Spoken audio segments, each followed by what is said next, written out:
Tent जो लग गया है ये न्याय मिलने के बाद में ही हटेगा।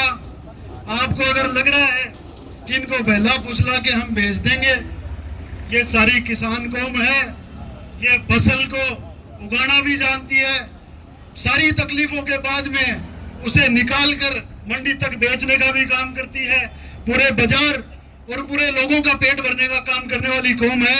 ये कौम हटेगी नहीं, आपको ही हटना पड़ेगा, चाहे दिन 4 ले लो, चाहे 10 ले लो, चाहे महीने ले लो।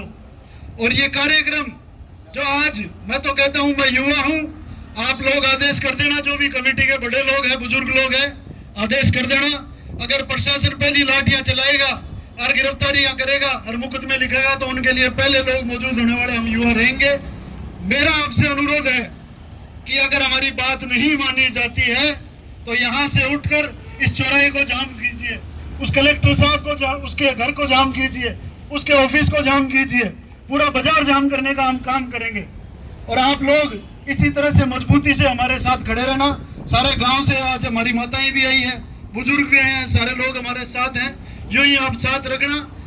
और जो लोग अभी तक जिनके कानों पर जू नहीं रेंगी है, जो लोग एसी में बैठकर अपने जो नीचे अधिकारी है उनसे बात कर रहे हैं कि भाई क्या मामला है, कहाँ है, कितनी गर्मी हो गई, आपकी एसी बंद करने का काम कर देंगे हम। एसी से आपको उठकर हमारे बीच में आना पड़ेगा।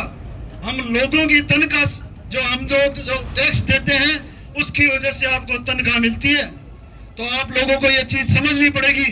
प्रशासन में बैठे अधिकारी जो लोग, आप जो भाई हमारा राजपाल है वो संविदा पर नौकरी कर रहा था, एक मजबूरी थी जब वो नौकरी कर रहा था, एक गरीब परिवार से आने वाला व्यक्ति, आज उसके साथ हादसा हो गया। यहाँ पे कलेक्शन साहब बैठे थे, फोन मिला के पूछ रहे हैं, बोले 2.5 दूं, 3 दूं, के करूं के नहीं करूं। जो इनके ठेकेदार हैं वो गुड़गांव के कोई बता रहे हैं, उनको नाम भी नहीं पता है अभी तक।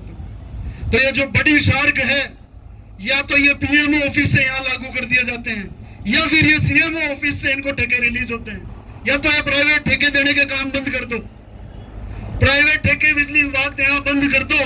अभी पिछले 3 महीने पहले कुड़ली के अंदर एक हादसा हुआ था, वो भी बेचारा एक इकलौता औलाद था अपने पिता के, वो बेचारे उदयपुर वाटी के थे, वो यहाँ सिकर में किसी को जानते नहीं थे, उनकी मोर्चरी के अंदर उस भाई की लाश थी, उनके लिए प्रयास करके हमने जैसे मदद हो पाई वो करवाई। ये दिन अगर ये इस तरह से अगर इंसान की जान की कीमत अगर कुछ नहीं है इन ठेकेदारों के लिए, बड़े ठेकेदारों के लिए, इन प्रशासन के लोगों के लिए, तो फिर ये आम जनता जाएगी किसके पास, ये पुकार करेंगे किसके पास। ये आंदोलन आज यहाँ से, कल यहाँ से शुरू हुआ था और ये हटेगा, ये टेंट जब भी हटेगा जब आप लोगों को आना पड़ेगा। आओगे तो आप लोग, लेकिन समय कितना लो वो आप पे ही है कि आप कितना समय लेना है। सोच विचार जितना करना है कर लो। आप जितनी देरी कर रहे हो उतना ही इस आग के अंदर घी झोंकने का काम कर रहे हो। अगर समय रहते आप आ जाओगे तो हम यहाँ तैयार है, परिवार भी तैयार है, हम बैठकर बात करेंगे। उस परिवार के लिए ज्यादा कुछ नहीं मांग रहे हम 50 लाख रुपए मांग रहे हैं। हम नहीं मांग रहे कि हादसे के बदले आप एक मौत हमें दो, हम किसी ठेकेदार की फांसी नहीं मांग रहे हैं यहाँ पे, या किसी विभाग के आदमी की फांसी नहीं मांग रहे हैं। हम 50 लाख रुपए की मांग कर रहे हैं, सरकारी नौकरी मांग रहे हैं सुविधा पर, और पेंशन मांग रहे हैं। हम कुछ ज्यादा नहीं मांग रहे हैं आपसे, लेकिन ये चुनौती समझ लेना, चाहे हमारे आंदोलन की आगाज समझ लेना। अगर आपने हमारी मांगे नहीं सुनी तो भगत सिंह जी ने एक बार कहा था कि पैरों को सुनाने के लिए धमाके तेज करने पड़ेंगे। तो धमाके करने के लिए हम युवा यहाँ पे बैठे हुए हैं।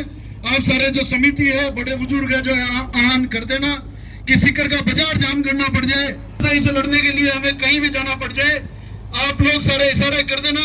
हम लोग सबसे पहले आपकी ढाल बनकर आगे खड़े मिलेंगे, बाजार के अंदर चाहे कहीं भी करना हो। मैं ज्यादा शब्द नहीं कहकर आगे वक्ता हमारे भाई पिजानिया जी भी हैं, उनसे कहूंगा कि वो भी संबोधन में अपनी बात कहें। सब लोग डटे रहना, हो सकता है लड़ाई हमें मजबूती से बहुत लंबी लड़नी पड़े, तो सारे लोग, आप जो लोग बैठे वही हमारी ताकत है। हम कोई आके कोई यहाँ पे अगर जनप्रतिनिधि आता है तो वो खुद ताकतवर नहीं होता है, उसके पीछे जो आशीर्वाद और प्यार होता है लोगों का, वही ताकतवर होता है। आप सब लोग मजबूती से डटे रहना।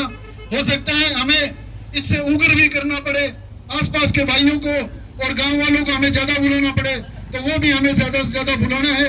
संघर्ष समिति के साथ हम खड़े हैं और जैसा इनका आदेश होगा उस हिसाब से हम काम करेंगे। जय हिंद साहब, राम राम साहब।